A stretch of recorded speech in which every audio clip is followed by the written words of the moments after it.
Bom, hoje é o dia 2 de abril. Então, ontem, no dia 1º de abril, nós fizemos a gravação da lição número 4. E agora, no dia 2 de abril, estamos fazendo a gravação da lição número 5. Né? A guerra visível e a invisível. A invisível é muito mais determinante do futuro do universo do que a visível. A visível é uma guerra com instrumentos, envolvendo pessoas.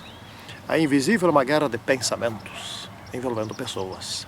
Seres invisíveis, anjos, demônios, Deus e assim por diante. Né?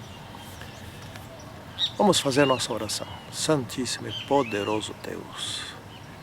Precisamos aprender muitas coisas importantes nesse estudo. Portanto, que o Teu Espírito esteja conosco, porque Ele é o nosso professor. Em nome de Senhor Jesus Cristo. Amém. Muito bem. Vamos falar um pouquinho a respeito dessa coisa de guerra invisível, ou das coisas invisíveis.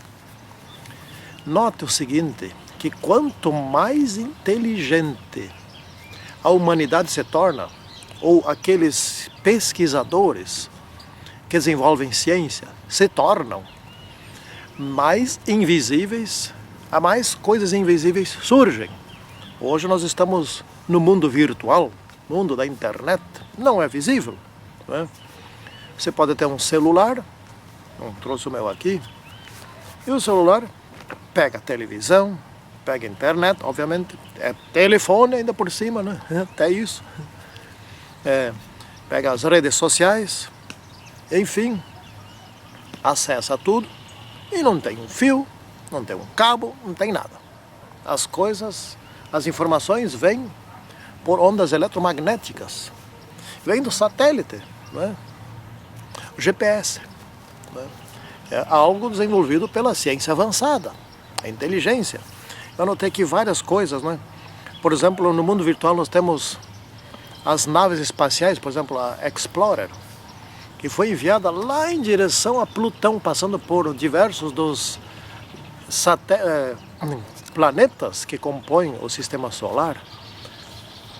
E a essa altura, já faz um bom tempo, ela já escapou da região do sistema solar. E ainda, se não me engano, continua enviando mensagens daquela distância. Então, esse é o mundo virtual, o mundo invisível, né? A ciência, agora não, já faz um bom tempo, avançou para dentro da nanotecnologia, né? Que é a tecnologia das coisas minúsculas, inclusive já fabricando motores minúsculos, né? O chip, por exemplo, chip é o microchip desse tamanho assim, pode conter muita informação, pode se armazenar muita informação, e essa é uma informação que não está escrita com giz, com tinta, com coisa assim, ela é virtual ali. As ondas eletromagnéticas, não é? Por exemplo, a Bíblia. Temos há algum tempo a Bíblia virtual, e você tem uma Bíblia virtual no teu celular, ou no computador, ou tablet, sei lá, onde mais pode ter, não é? E ela pode ser multiplicada e multiplicada e multiplicada, quantas vezes quiser. Esse é o mundo invisível, da alta tecnologia, da alta inteligência, da inteligência contemporânea. Pois bem, se o ser humano, que é muito, muito, muito limitado, conseguiu desenvolver coisas na ciência que avançam para dentro do mundo virtual, imagina o Criador. Bom, o Criador, ele criou seres vivos, tão pequenos, unicelulares, tão pequenos que não podem ser vistos, a não ser por um microscópio. Não é? E Deus criou coisas ainda bem menores. Por exemplo, nós temos a proteína. A proteína, dizem que se o vírus da gripe for do tamanho de uma residência, a proteína passa pela fechadura com folga. Nós temos menor ainda, o átomo. E os componentes do átomo. Quem já viu algum átomo? Algum cientista viu algum átomo? Não, ninguém viu. Alguém já viu um próton? Ou um elétron? Não é? Ou um nêutron? Não.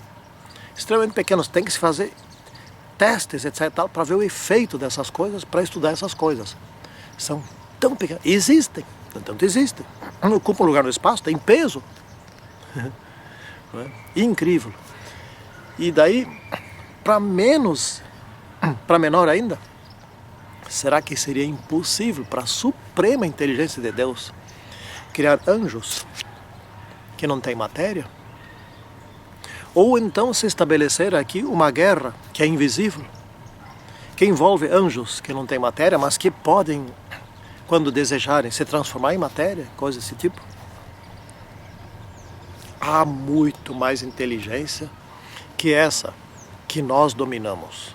Há muito mais. Portanto, há muito mais coisas para se descobrir ou para se ver, além das que a gente já conhece. Muito mais. Nós vamos ver sobre o verso áureo daqui a pouco. Então nós estamos aí, aliás, já estamos chegando no verso áureo. Então vamos ler aqui o verso. Verso para memorizar, né? Eu ainda sou de outro tempo. Desde os dias de João Batista até agora, o reino dos céus é tomado à força, e os que usam de força se apoderam dele. Que quer dizer isso? Que história é essa? Que é isso? Então existem algumas interpretações. Mas eu estive examinando e só uma delas combina com a Bíblia e combina com as orientações de Ellen White. E nós vamos tentar explicar essa interpretação. Bom, em primeiro lugar, o que Jesus não disse com esse verso? Entendemos pelos estudos aqui dos textos de Ellen White e outros textos bíblicos que o que ele não disse nesse verso, que estão combatendo o reino dos céus. Não é isso que ele disse. Também, outra coisa que ele não disse é que pessoas maldosas, violentas, estão conseguindo obter a salvação por meio da força. Também não foi isso que ele disse. Isso não combina com o contexto bíblico, né? Também o que ele não disse é que pessoas violentas, etc., estão fechando as portas do reino dos céus por meio da força. Não foi isso que ele disse. O que Jesus disse, afinal de contas, pelo que a senhora White explica, esta é uma luta árdua contra o eu, contra as minhas inclinações. Lá pelas tantas eu posso ser fanático, né? Vamos dizer assim, espiritualmente de direita, né? Ou então lá pelas tantas eu posso ser liberal, ou dizer assim, espiritualmente de esquerda. Tanto faz, está tudo certo, Deus é bom, perdoa sempre, etc. Está todo mundo salvo. Ou de direita, então, não, ninguém está salvo, é muito difícil, você tem que fazer muita penitência, fazer muito esforço, etc. Não foi isso que ele disse, não foi essas coisas. O que ele disse? A luta contra as minhas inclinações, contra o que eu sou, contra as minhas más heranças, contra os meus maus aprendizados, contra a minha má prática, é árdua. Eu tenho que querer. O Espírito Santo não muda nada em mim se eu não quiser mudar. Não é? O Espírito Santo não... E eu não serei perdoado se eu não quiser o perdão, se eu achar que não preciso, se eu achar que está tudo certo comigo, se eu achar que tudo que eu faço está correto. Não é? Essa é a luta. Não é uma luta para ver se eu derrubo um anjo, o anjo guardião lá, supondo assim, né, que exista um anjo com uma espada que está na entrada dos céus. Eu pego outra espada, vou lá e luto com ele e consigo vencê-lo e entro. Ou escalo o muro, coisa tipo assim. Não é nada disso. Ninguém consegue a salvação senão por meio de Cristo. Ninguém consegue. Essa não é a luta que ele falou. A luta é contra o eu que pode impedir que eu me salve. Olha só, escutem bem o que eu vou dizer de novo aqui, né? Só escutem bem. Foi dito na lição 4, agora repetirei na 5. Existem duas mortes. A morte natural, essa que a gente morre aqui, que eu já expliquei, é provisória. Existe a morte definitiva. Eu não consigo impedir a morte provisória, porém eu consigo impedir a definitiva, que é a pior. Isso que é o bonito. Jesus venceu a definitiva, não a provisória. A provisória é um sono, como ele disse. Um dia nós vamos acordar, não é? Então, o que eu preciso é vencer as minhas más tendências. por meio do estudo da Bíblia, do estudo da lição da escola sabatina, do estudo de outros livros, por meio de troca de ideias, de debates, de pequenos grupos, etc. E ir descobrindo, afinal de contas, quais são as coisas inconvenientes que existem em mim. E daí orar. Porque como é que se dá essa luta? Bom, não é com a espada, é por meio da oração. Eu preciso orar e pedir para Deus que me dê forças, que eu consiga vencer aquelas coisas que estão dentro de mim, que me dominam. Que Paulo também falou, ele disse assim: aquilo que eu quero fazer, eu muitas vezes não consigo fazer. Eu sei que são coisas boas, eu não consigo fazer. E aquilo que eu não quero fazer, quando vi até, eu já fiz. Esse é o nosso problema, essa é a nossa luta. Paulo explicou bem essa luta, não é? E que a senhora White fala aqui muito bem. Existem anjos maus lutando comigo para que eu não queira mudar, criando condições tais que eu estou sempre me defrontando com as tentações, as atrações do mundo que eu gosto tanto, né? E acabo, de repente, sendo tragado por elas. Essa é a árdua luta. Porém, para vencer essa luta, eu não estou sozinho. Tem alguém invisível que está aqui do meu lado, e que eu nunca vejo, mas que eu sinto. Eu sinto as suas orientações, que é o Espírito Santo. Mas não é só Ele que está comigo aqui e contigo. Tem outros, os anjos, cada um tem um. E às vezes pode ter mais de um. E não é só esses dois que estão. O Senhor Jesus Cristo, que também pode estar em todo lugar. Eu também estarei convosco todos os dias, até o fim, não é? Então essas são as coisas. Isso aqui é o que Jesus está falando aqui na fronteira das trevas, não é? Ou seja, é a persistência por meio da oração. Olha, faça o seguinte: quando você caiu, e quem não cai? Quem não cai? Eu por acaso não caio. Quem não? Todos caem. Todos. Se você caiu, não tenha vergonha, porque todos caem. Lembra do estudo que nós fizemos na primeira semana, que é a respeito dos ancestrais de Jesus, ancestrais humanos de Jesus, né? Tem algum que escapa ali, que diz: opa, esse nunca pecou. Não. Jesus veio para salvar eles também, todos eles. Então quem não cai? Quando você cai, aí é hora de perder a vergonha e orar para Deus. Ô Senhor, caí, cometi um erro, pequei. Como Davi dizia: pequei contra ti, Senhor. Pronto, me perdoa, me ajuda a vencer. Você vai ver uma coisa, você vai ver, tem experiência, isso tem experiência. Posso testemunhar. Se você pede força para não cair de novo, se você pede força para vencer uma tentação que está na tua mente, que está te perturbando a mente, que está querendo te levar para alguma coisa, ore naquele momento: Senhor, me socorra. Não precisa nem ajoelhar, está no meio da rua, qualquer lugar, me socorra. Antes de você terminar de dizer essas palavras, me socorra, você terá força. Talvez passe uns 10 minutos, uns 20, 30, uma hora, sei lá o que, volta de novo, ora de novo, não é? Não é que o poder que Deus te deu dura 10 minutos, uma hora, coisa assim. Não, é que o pecado ainda está dentro da gente, ele se manifesta, e você vai orando, até que, de ponto, cadê essa tentação? Não tem mais. É assim, essa é a luta. É assim que você conquista o reino dos céus, por meio da força. Ou seja, é assim que você é transformado, é assim que você luta junto com o Espírito Santo. Essa é uma luta invisível. É assim que você e o Espírito Santo e o teu anjo lutam contra outros demônios invisíveis, né, que querem te derrubar. É assim que funciona as coisas, né? Isso é uma luta terrível, não é? Bom, quem declarou guerra contra quem? No céu, Lúcifer declarou guerra contra Jesus Cristo, contra o governo do céu.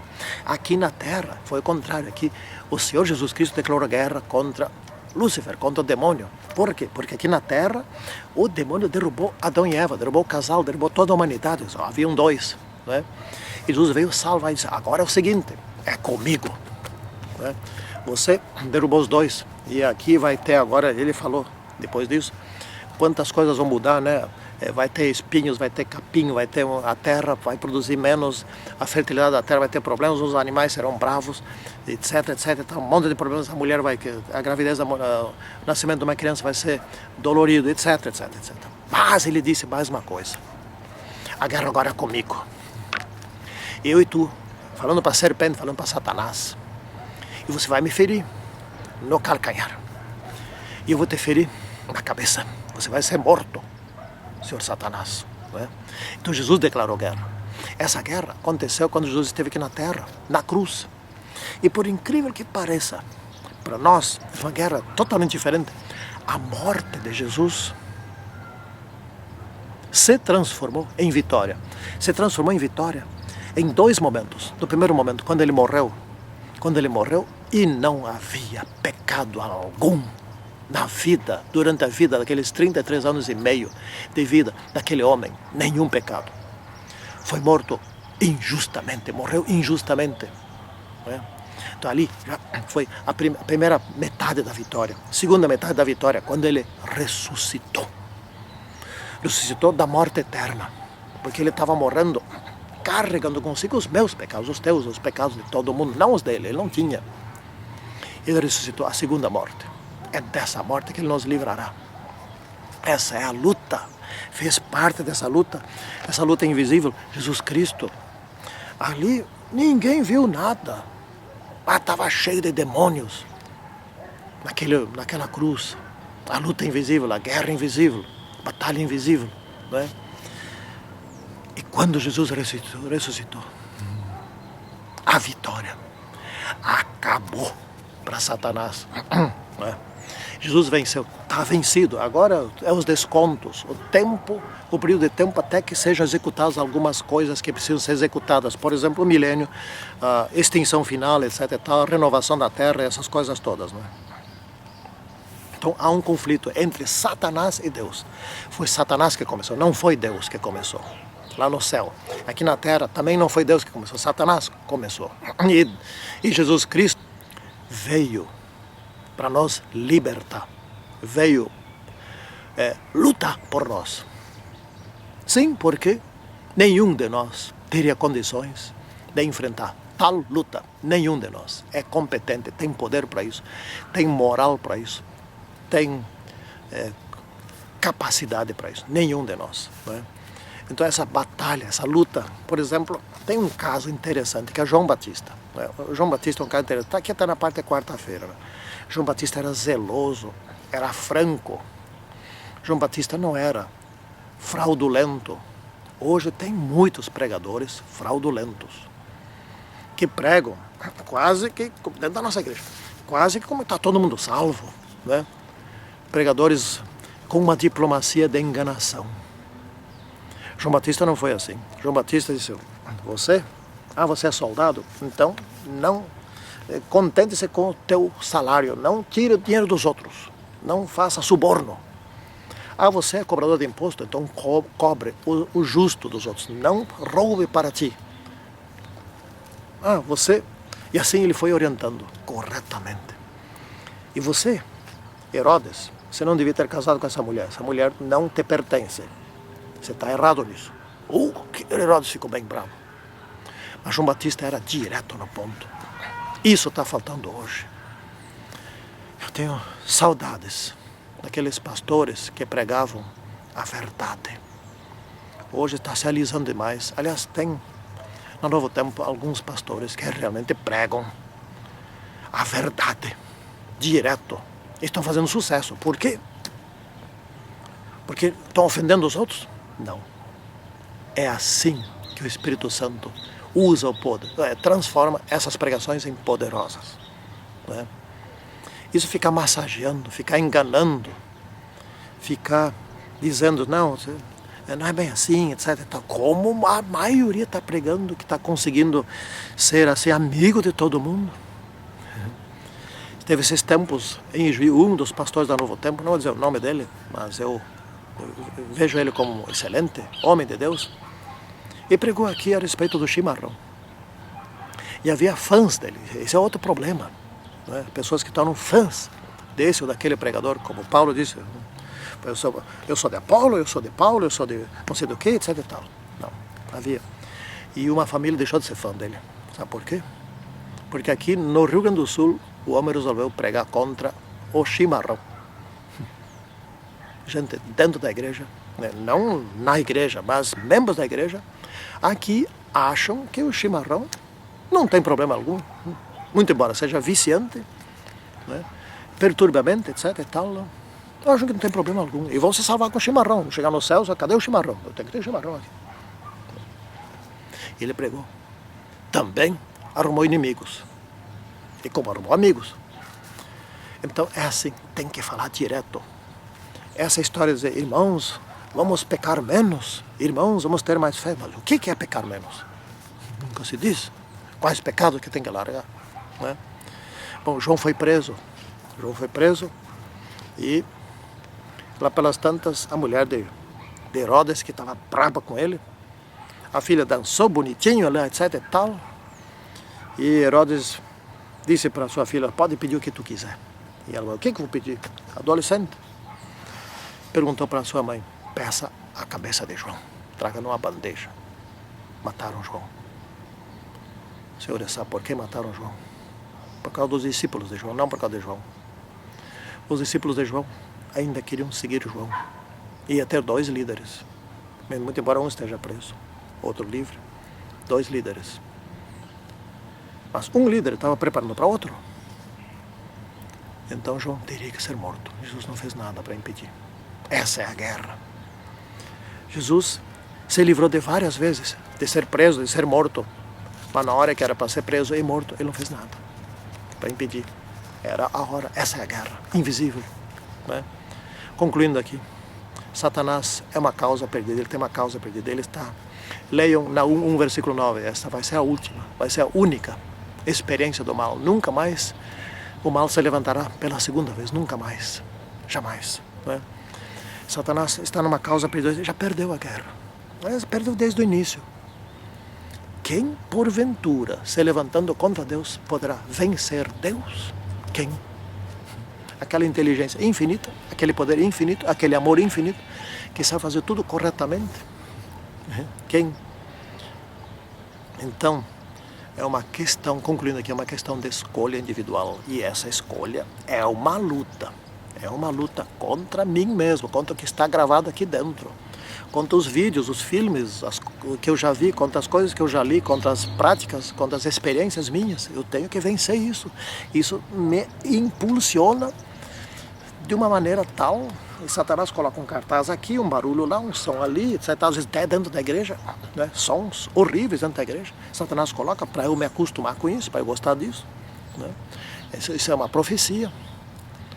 É contra essas coisas que a luta terrível e tremenda que eu estou tendo que lutar. Lendo de novo.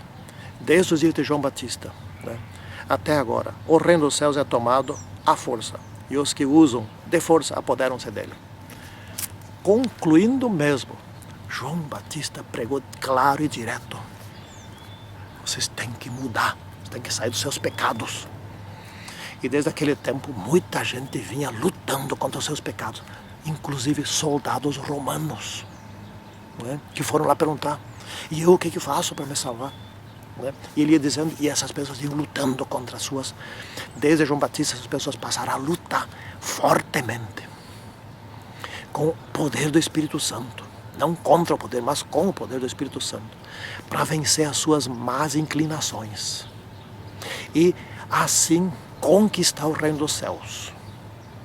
Que assim seja com você, comigo e com todos nós. Amém. Santíssimo e poderoso Deus, que nós possamos vencer, seja a luta renhida ou não, temos certeza que o Espírito Santo está conosco. E se nós desejarmos, então venceremos, porque a força que precisarmos estará sempre disponível a nós. Em nome do Senhor Jesus Cristo. Amém.